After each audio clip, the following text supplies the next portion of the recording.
In this video, we're going to talk about distinctiveness and how to select a strong trademark.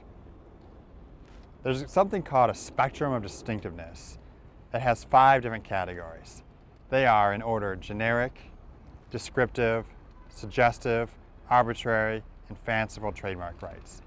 Let's start with the strongest type of trademark right, the most distinctive, and that is a fanciful mark.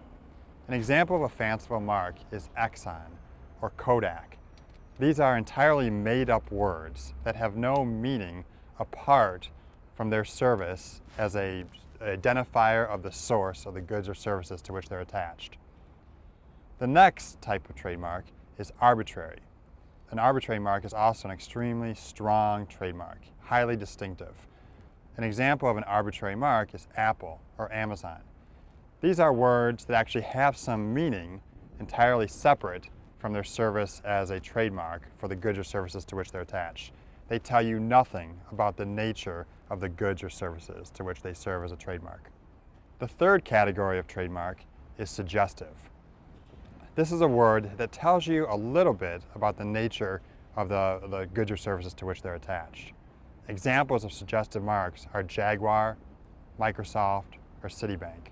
They don't actually describe the goods or services, but they tell you a little bit about the type of goods or services to which they're attached. The fourth category of trademark rights on the spectrum of distinctiveness is a descriptive mark. A descriptive mark merely describes the underlying goods or services. Examples of descriptive marks are Best Buy, or Raisin Bran, or Holiday Inn. A descriptive mark is not inherently distinctive. In order for it to obtain distinctiveness such that it can actually have trademark rights, a descriptive mark needs to acquire distinctiveness through acquiring secondary meaning. We'll talk about that in a bit. The fifth category of trademark rights on the spectrum of distinctiveness is generic. A generic mark is something like aspirin or Safari. There is no way to obtain trademark rights in a generic mark.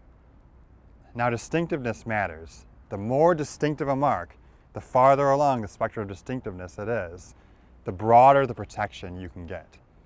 We'll talk about this in a bit when we talk about analyzing the likelihood of customer confusion when there's a mark that's potentially similar to yours. A highly distinctive mark, such as a fanciful or arbitrary mark, is going to get broader protection. It's going to be harder for someone to use a similar mark to that, even on an unrelated goods or service. Now, as I mentioned, if your mark is determined to be descriptive, therefore it is not inherently distinctive, you need to show secondary meaning before you can acquire trademark rights.